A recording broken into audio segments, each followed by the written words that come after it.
Hey, April. Yeah, Simon. Why did the butcher replace half of the contents of his sausages with bread?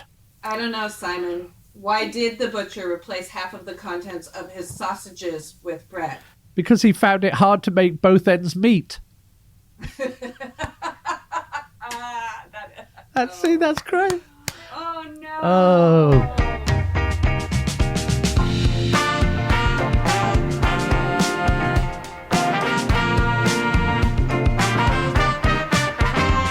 Hi everybody, and welcome to a brand new episode of Eat My Globe, a podcast about things you didn't know about food. Each week, as regular listeners know, we take an ingredient, a person, a period, or a region that people will certainly recognize and try to explain its importance in history, and to place it in the context of how we eat today.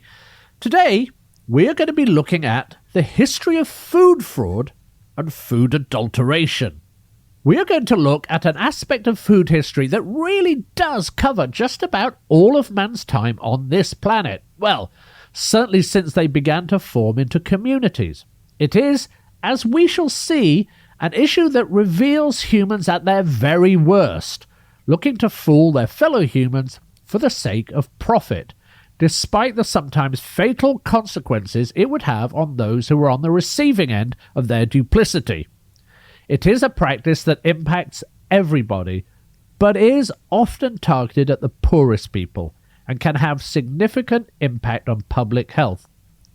It has been around from a time when humans first began swapping food for other types of food, goods, or services, and someone added chalk dust to flour, or debased a jar of wine with vinegar, right up to the present day, when, despite increasing and more complex government enforcement, we see ever more sophisticated attempts to alter the food we eat every day. Food frauds are still carried out in an attempt to make cold, hard cash. Seemingly, every day I read about some aspect of food fraud relating to olive oils being sold in markets around the world. Even here in my hometown of Los Angeles, there are reports of inferior fish being sold as their higher-priced equivalents at sushi bars across the city. In the distant past, the purchasing of food was often treated as a case of caveat emptor, or buyer beware, by governments and administrators. In the medieval period, however, there were significant attempts to monitor the sales of fraudulent goods, with the foundations of guilds and the enforcements of weights and measures that we'll discuss later. It was not until the 19th century that we really begin to see a sophisticated understanding of the subject through advances in chemistry and through more coordinated and international attempts at policing. Whenever they have happened, and however they are dealt with, such challenges can really have a huge impact in the food we have to purchase and eat. So I think that this is definitely a subject that is due for examination. That's right, folks. Today on Eat My Globe, we are going to take a look at the complex world of food fraud and food adulteration. So buckle up.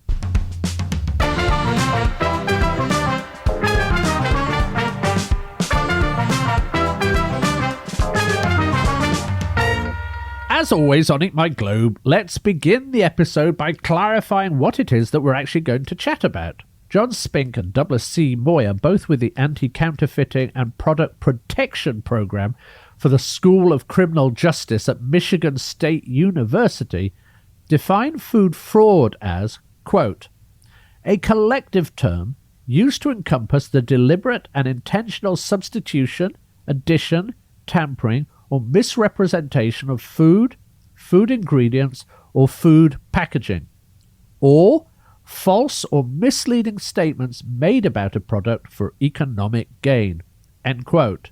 Similarly, the European Commission defines food fraud as, quote, any suspected intentional action by businesses or individuals for the purpose of deceiving purchasers and gaining undue advantage therefrom, in violation of the rules, end quote. The European Commission further identifies subdivisions of food fraud that are also worth noting, as they will impact upon our story at different times during the episode. And they are, quote, dilution, process of mixing an ingredient with high value with an ingredient with a lower value. Substitution, process of replacing a nutrient, an ingredient, a food, or a part of a food with another one of lower value. Concealment, process of hiding the low quality of food ingredients or products.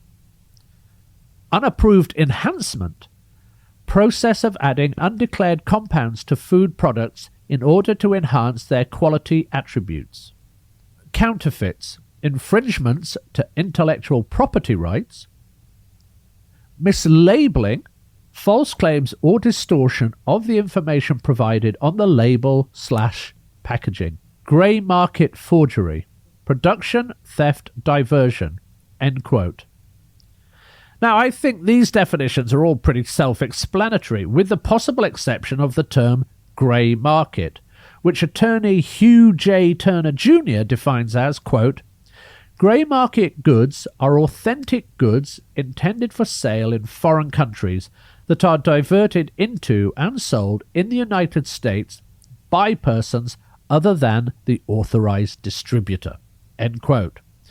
So I think in applying the definition globally and not just the US, these are goods that are produced at a legitimate processing plant or recognized local facility, but then any excess that is produced to the contracted amount being shipped through the back door, as it were, and distributed through an informal market structure. This can be encountered in many markets outside the world of food, such as electrical appliances, drugs, clothing, and was even something I encountered regularly during my time in book publishing. Of these defined subdivisions of food fraud, it's probably those of dilution and substitution that were first encountered by humankind. In the times of the earliest communities, probably somewhere around 2.6 to 1.8 million years ago, the groups would tend to rest and eat together. I think there would be little need or reason for food fraud to take place at that time, as everything was aimed at the communal good of survival, because the groups were likely small enough that any instances would be easy to discover. Where we first really begin to see food fraud become obvious is as communities grew, and with them grew the increase in commerce. In his article, A History of the Adulteration of Food Before 1906, in the Food, Drug and Cosmetic Law Journal, the author F. Leslie Hart suggests, quote, the adulteration of food is as old as commerce itself, end quote. And in their article, A History of Government Regulation of Adulteration and the Misbranding of Food, for the same journal, some years later, authors Peter Barton Hutt and Peter Barton Hutt II suggest, quote, protection of the public from fraud in the marketing of food products represents one of the earliest forms of government regulation of commercial enterprise, end quote. It was not just the adulteration of food. Perhaps most interestingly, to me at least, in the formalization of commerce was the development of weights and measurements to make sure, or at least try to make sure, that trading was standardized. Units of length, for example, in ancient Egypt were measured in cubits, or the length from the bend of the elbow to the tip of the middle finger, usually calibrated by a royal master. A single black granite to this exact size could be produced and kept in a central place as a permanent measure, while other replicas could be distributed around the kingdom to provide guidance. The Great Pyramid of Giza can still be measured using the cubit as a measure, which is 440 by 440 cubits, by the way.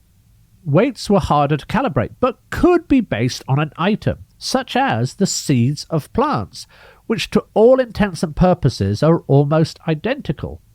This includes the carob, from which we have one of those great facts that we like to give you to bore people with at dinner parties. We know you love so much. We derive the word carat, or carat with a K, the measure still used to denote gemstones and gold. Initially, in ancient Rome, the weight could be measured using the standard AS, which equates to 4,210 grains. and later to the standard denarius, which equates to 70.5 grains. The ancient Romans used silver to replicate the equivalent of different weights of grains. And in another fun fact, if you put together 6 denarius or denarii, it comes to an uncia, or an ounce, which is the equivalent of 423 grains. Or if you put together 72 denariuses or denarii, or 5,076 grains, it would come to a libra, or what we would now call a pound, for which we use the initial LB, libra. And so, if you've ever looked at a recipe that calls for a pound of an ingredient and wondered why the abbreviation for a pound is LB, now you know. It's an abbreviation of that Roman word, libra. Now, back to food fraud. With these weights and measures, we begin to see some of the first issues of food fraud. In ancient times, composites of these metal standard weights can be distorted to alter the weight of a product, so much so that even the Bible prohibits it.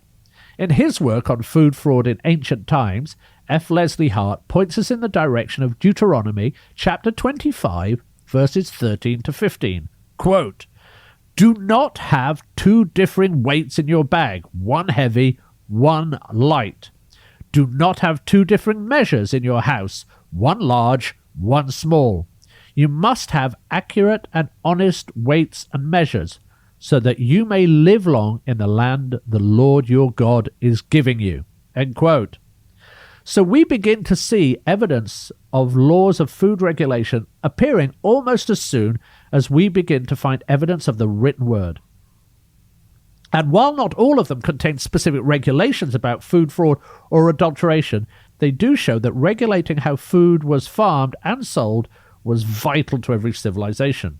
The Code of Hammurabi is one of the oldest legal documents known to exist and consists of 282 laws proclaimed by the king of the same name who reigned in Mesopotamia between 1792 to 1750 BCE. A stele on which these laws had been carved was rediscovered in 1901, and its cuneiform inscriptions give an incredible insight into the life of the ancient Mesopotamian world. Of particular interest to us is law number 108, which relates to the consumption of beer, that vital drink that was part of the regular diet of ancient men, women, and children, and provided in ration in quantities that depended on their social status. Quote, "If a tavern keeper, feminine, does not accept grain according to gross weight in payment of drink, but takes money, and the price of the drink is less than that of the grain, she shall be convicted and thrown into the water." End quote. I'm not sure, but this law must be one of the earliest references to pouring beer in short measure for cash instead of grain, which, as we mentioned above, could be weighed and measured against the beer with which they were supplied. Guilty parties were subject to execution by drowning. A tough punishment indeed. But as a person who was convinced that he was served many short pours during his days as a student in 1980s London, it seems rather fair to me. We also see mentions of food fraud in the literature of the early dynasties of China. In the Institutes of Chu, which was written in the 2nd century BCE, we see codes suggesting that market supervisors had agents whose task was to stop the producing of adulterated products and the defrauding of customers. And during the Tang dynasty, which lasted from 618 to 907 CE, the law also offered guidance to punishments to be meted out to those who transgressed the regulations. Quote, "When dried or fresh meats cause men to become ill, all the leftover portion should be speedily burned. The violator will be flogged 90 strokes. He who deliberately gives or sells it to another will be banished for a year, and if the person to whom it has been given or sold dies, the offender will be hanged." End quote. In Indian writings, too, we see that sophisticated laws were being put in place that covered all aspects of society, including the regulations of commerce and the punishments for those who broke them. According to the second book of the Arthashastra, a document on statescraft likely written between 350 and 275 BCE, quote, "Grains pure and fresh shall be received in full measures, otherwise a fine of twice the value of the grains shall be imposed," end quote. And, quote, "If there is any diminution in weight owing to the use of a false balance, they shall give 8 times the diminution," end quote. We also see mention of food adulteration in the works of Theophrastus, who lived in ancient Greece from 370 to 287 BCE, and is described in the Stanford Encyclopedia of Philosophy as a peripatetic philosopher, a title I would rather like to apply to myself. Theophrastus and Aristotle were colleagues and travel buddies, and Theophrastus even succeeded Aristotle at the Lyceum, which is a school of philosophy in Athens founded by Aristotle. Theophrastus wrote many major works, including the books Inquiry into Plants and On Odours. In both of these works, he talks about food adulteration. In Inquiry into Plants, he talks about a kind of earth that, quote, "which, when sprinkled over the seed, helps to make wheat keep. This makes the grain inferior for food, but fuller in appearance," end quote. And in On Odours, he discusses the artificial flavouring of wine, although he does believe that this is not only to simplify the procedure, but also motivated by what he calls, quote, "a pleasanter taste," end quote. If the ancient Greeks were concerned about food fraud and food adulteration, the ancient Romans very definitely took the subject to heart.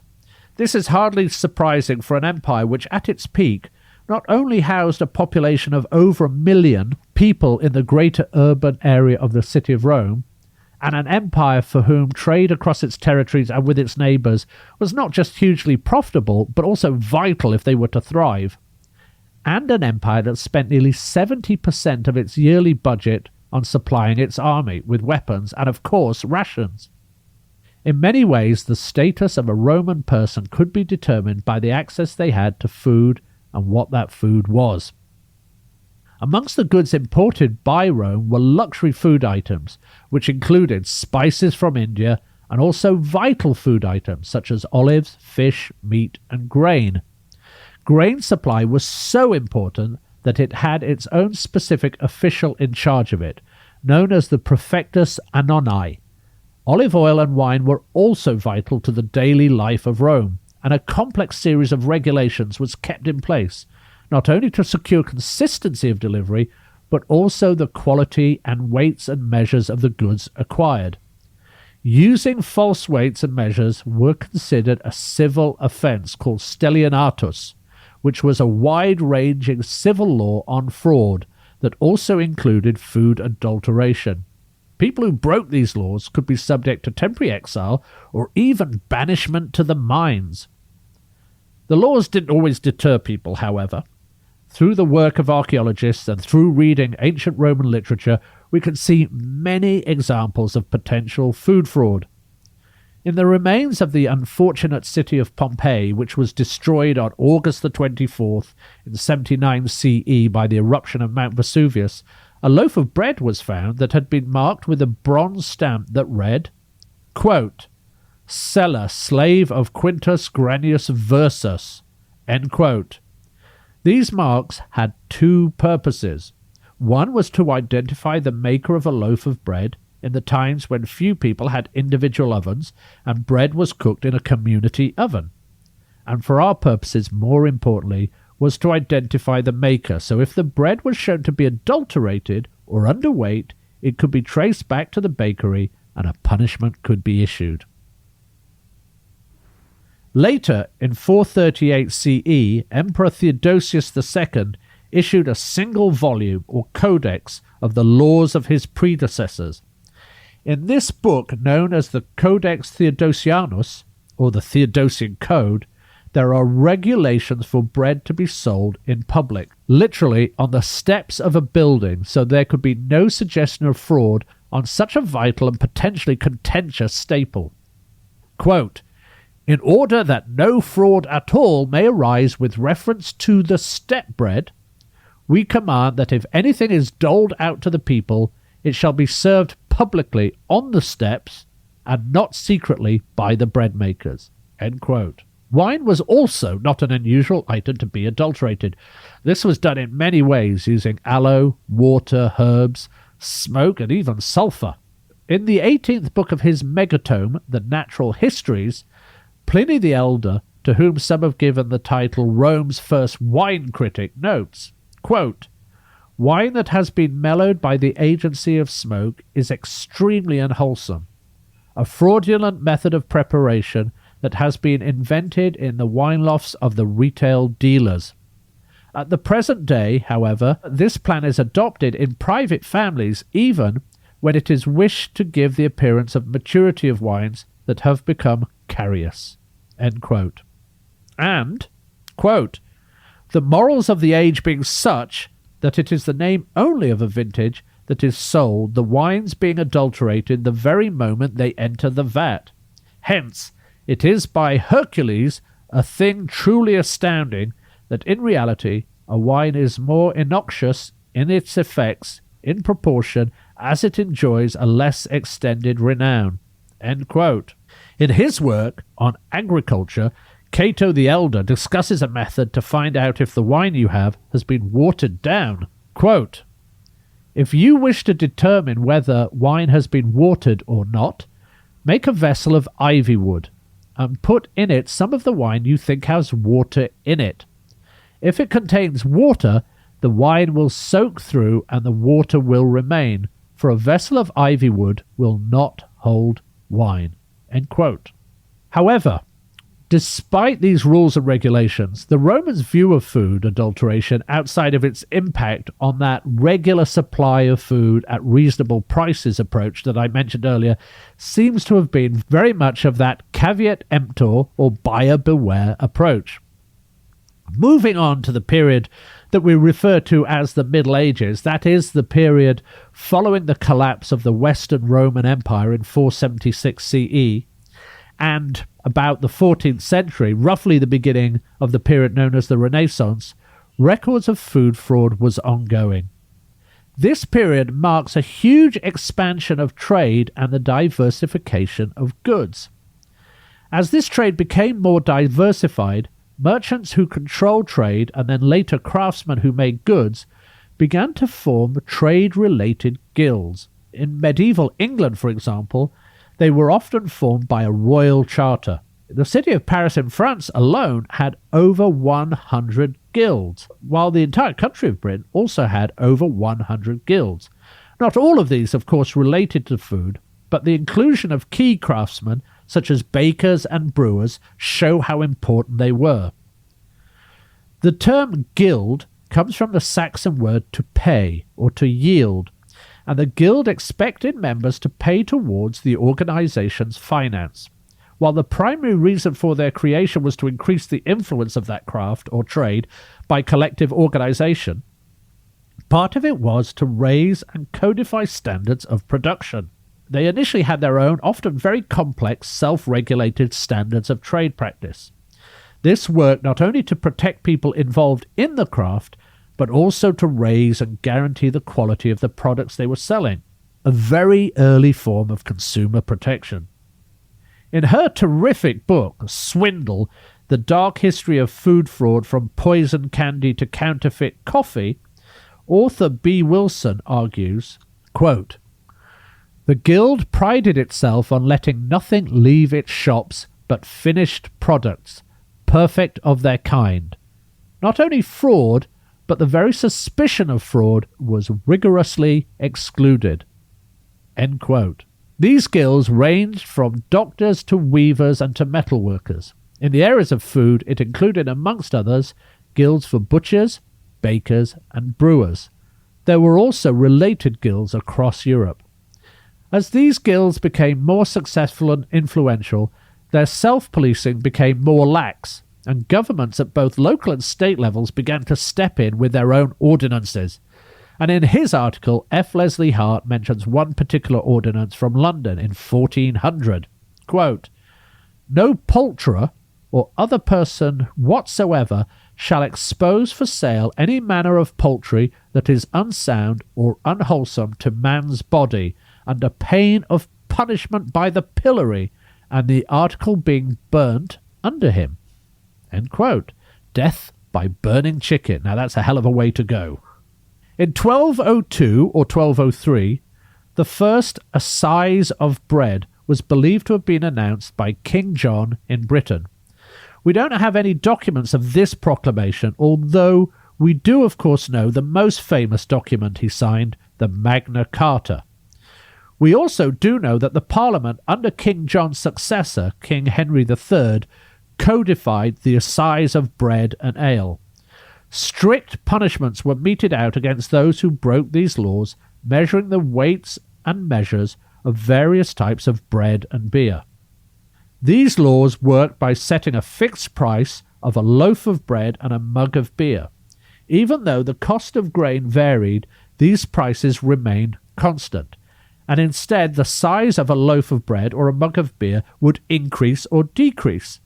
It was a complex system, but one that was to remain on the English statutes until about the 19th century.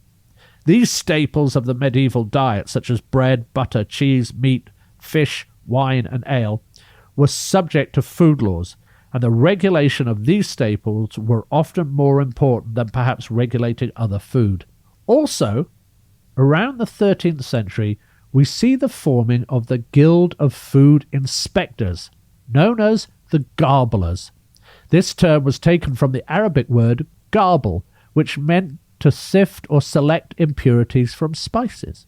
Just as in Britain, we see other European countries such as France and Germany prosecute those who had violated food adulteration edicts. Often they would be punished using the very product that they themselves had violated. In 1444, a man who was condemned for violating that most precious of spice, saffron, was burned alive above a bonfire of his own adulterated crop. While in 1482, a winemaker in Bierbrich in Germany was forced to drink 6 quarts of his own adulterated wine, which unsurprisingly caused him to die. In Britain, by the time of the 15th century, the garblers had been joined by other groups of food inspectors. Ale tasters, or ale conners, was a role that was taken incredibly seriously in the medieval period. Ale during this time was once referred to as, quote, "the people's food in liquid form," end quote.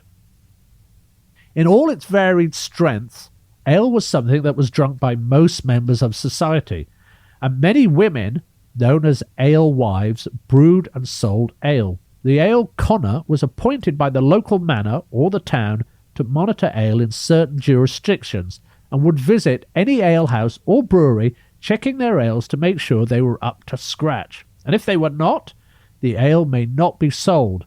Or if the ale could be consumed, but does not have the best quality, the ale conner may affix a lower price.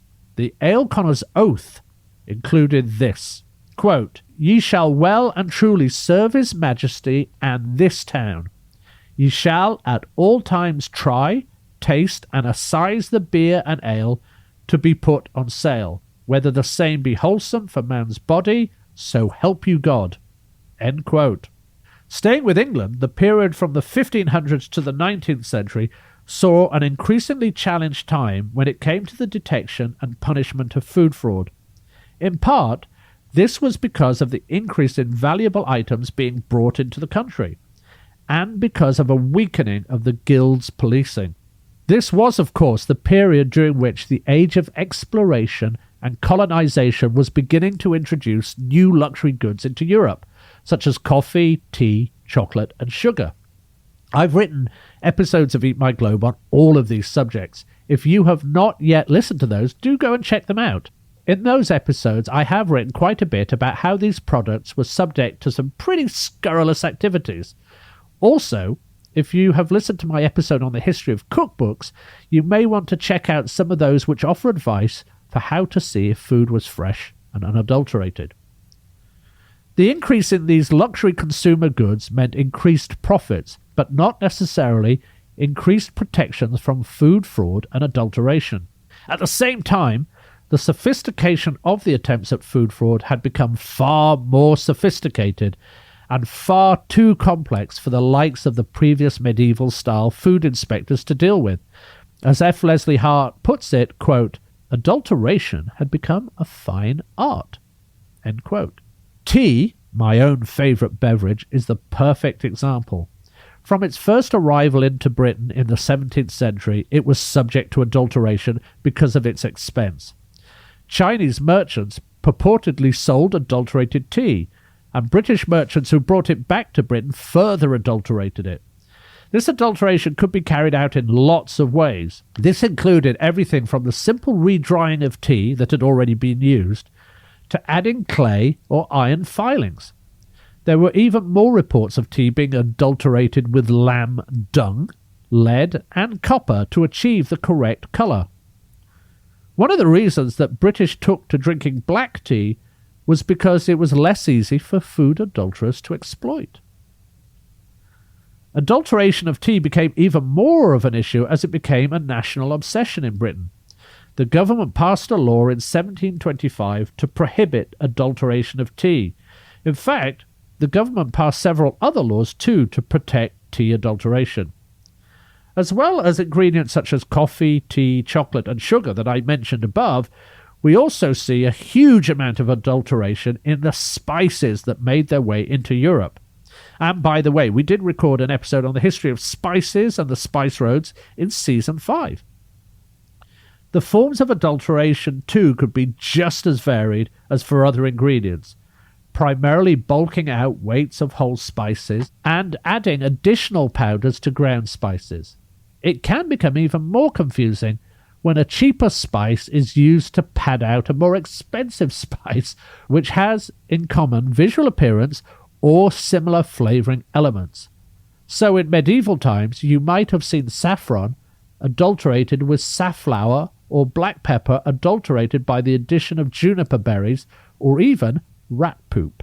Ew. This may all seem like it was a one-sided battle, and indeed, until the beginnings of the 19th century, it might be fair to suggest that despite the best attempts of governments, both national and local, the consumer was pretty much left to use their own judgment about which vendors and suppliers to trust, and that much of the legislation against the adulteration of food was that of English common law.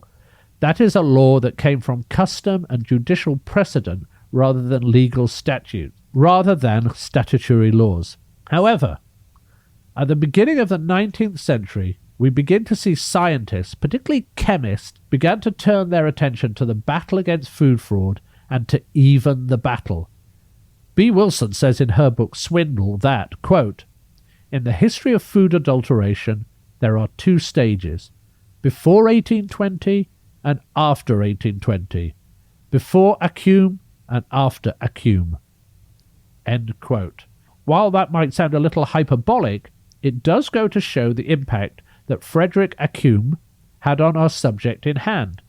Accum was a German by birth but immigrated to England when he was 24, and by 1809 was a professor of chemistry at the Surrey Institution. In 1820 he published a book called, quote, A Treatise on Adulterations of Food and Culinary Poisons, exhibiting the fraudulent sophistications of bread, beer, wine, spirituous liquors, tea, coffee, cream, confectionery, vinegar, mustard, pepper, cheese, olive oil, pickles, and other articles employed in domestic economy, and methods of detecting them. End quote. Quite a title. On his book cover, the artwork includes a quote from the Second Book of Kings, chapter 4, verse 40. Quote, there is death in the pot. End quote. B. Wilson observes that Accum looked at cooking and ingredients not so much as food, but as chemical interactions.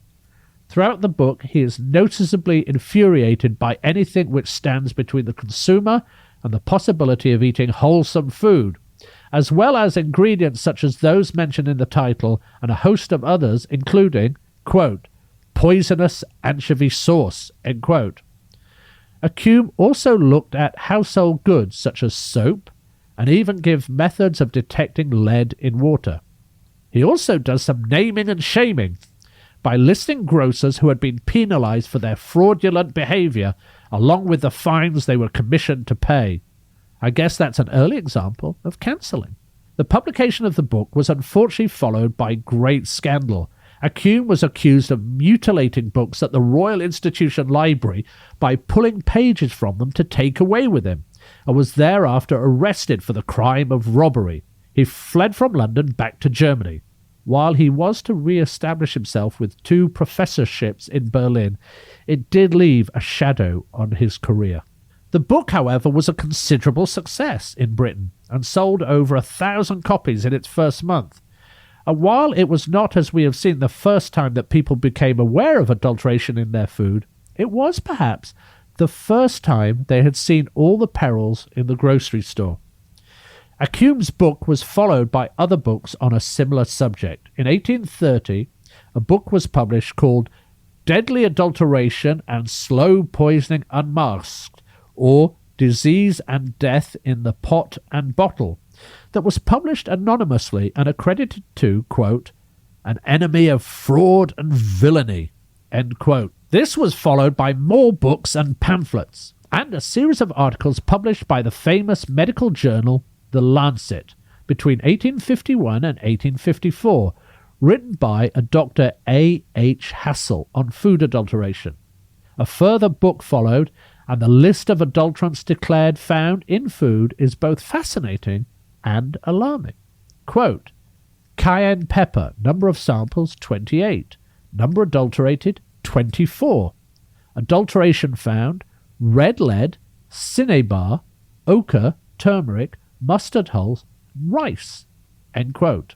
And according to F. Leslie Hart, the items that was most subject to adulteration were candies.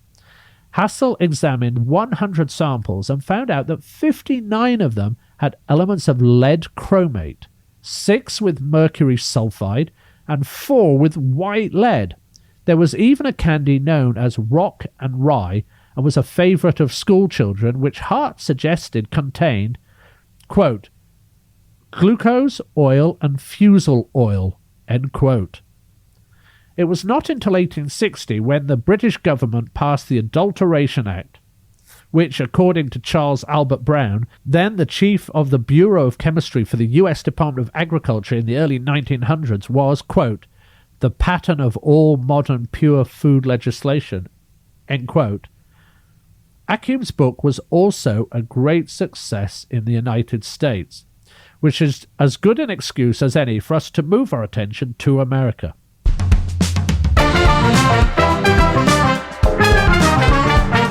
Hi everybody, this is Simon Majumdar, the creator and host of the Eat My Globe Food History podcast. Now, those of you who have been listening to the podcast since we began over 2 years ago, nearly 50 episodes so far, will know that we have never sought out sponsorship for the podcast. It's very much been a labour of love. However, along the way, a large number of people have approached us suggesting they would like to support the podcast. And so, we have opened up a page on patreon.com to allow those of you who listen regularly to do just that. Any support we will get will allow us to purchase research materials, buy ingredients for recipes, and maybe, when we can get out and about, to bring you some very special in-the-field reporting. But, and this is really important, this is not just a one-way street. For varying levels of membership of our Patreon club, there will be access to fantastic Eat My Globe swag, including that incredible chopping board so many of you have written to me about, recipes based on historical periods about which we chat each week, video shout-outs, signed pictures, and even along the way some very special episodes just for members. So, if you've enjoyed the episodes of Eat My Globe you've listened to so far, and would like us to make many more into the future, do head over to www.patreon.com patreon.com/eatmyglobe and consider taking out a membership. Any support will be much appreciated. Remember, that's www.patreon.com/eatmyglobe. So thank you very much. Keep listening. For the period just after the arrival of the first American colonists, much of their food regulatory laws were based on what had already been implemented in Britain. In 1641, for example, Massachusetts and Virginia required bakers to identify bread with their own marks, much like how the ancient Romans branded their bread.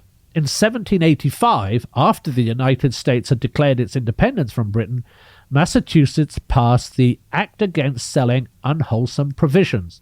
Punishment for selling, quote, diseased, corrupted, contagious or unwholesome provisions, whether for meat or drink, end quote, included fines, jail time, or being pilloried. And in 1837, Virginia passed a law prohibiting the dilution of milk. But it was not until the period known as the Progressive Era, an era that ran from the 1890s to the 1920s, that we begin to see a major amount of reform. This era of social activism was prompted by the rise of the urbanization and rapid growth of industrialization that followed the American Civil War. It was more of a collection of organizations than one movement, and was also one that saw the rise of the female reformers, including those who fought for women's suffrage or the right to vote.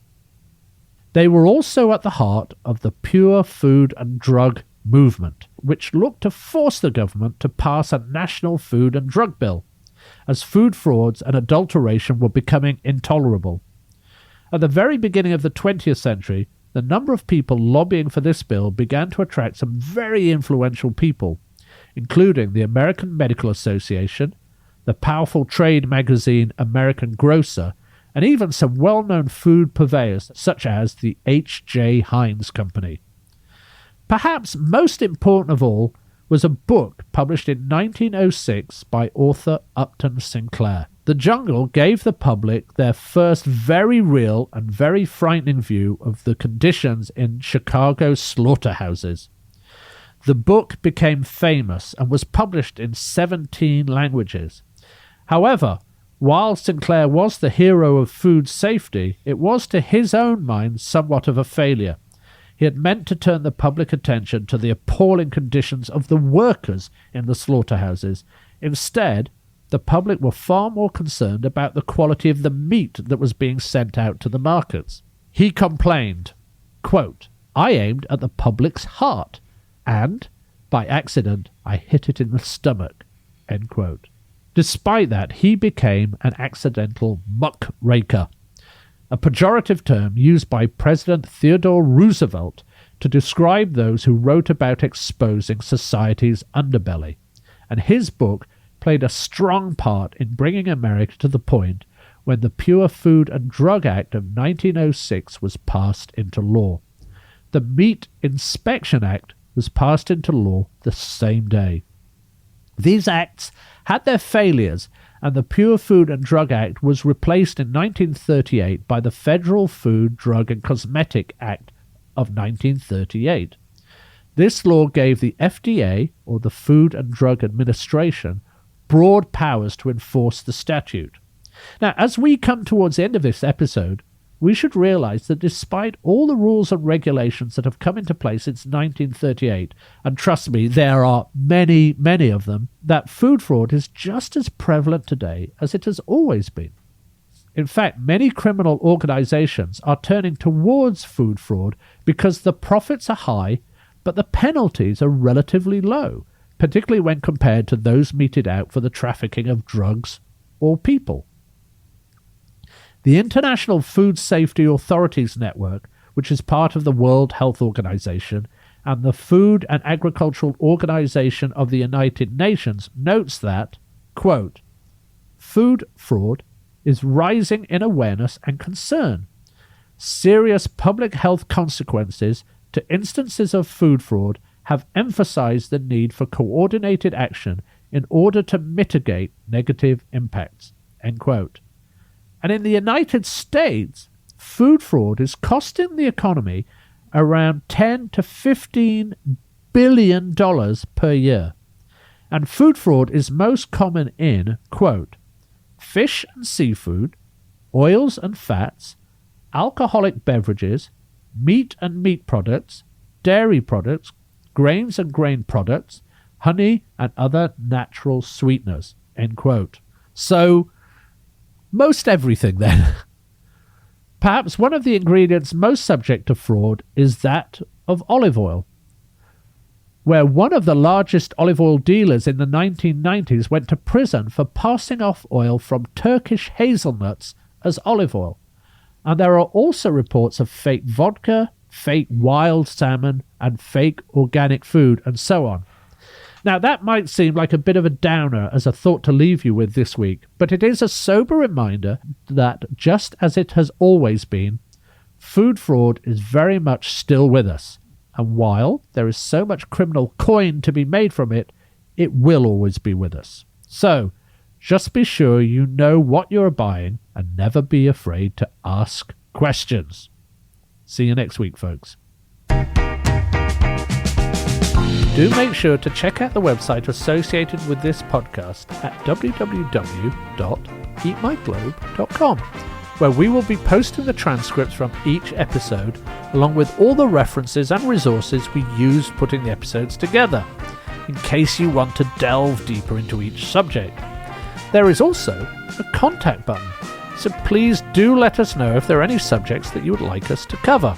And if you like what you hear, please don't forget to subscribe, recommend us to your family and friends, and give us a good rating on your favourite podcast provider. That really makes a difference. Thank you, and goodbye from me, Simon Majumdar, and we'll speak to you soon on the next episode of Eat My Globe, a podcast about things you didn't know about food. The Eat My Globe podcast is a production of It's Not Much But It's Ours and Producer Girl Productions, and is created with the kind cooperation of the UCLA Department of History. We would especially like to thank Professor Carla Pastana, the Department Chair of the Department of History, and Dr. Tawny Paul, Public History Initiative Director, for their notes on this episode. Also, a huge thank you to Sybil Villanueva for her help with the research and the preparations of the transcripts for this episode, which can be found on the website. What I'm saying is that my jokes in this season of the podcast are the best ever. They are fantastique.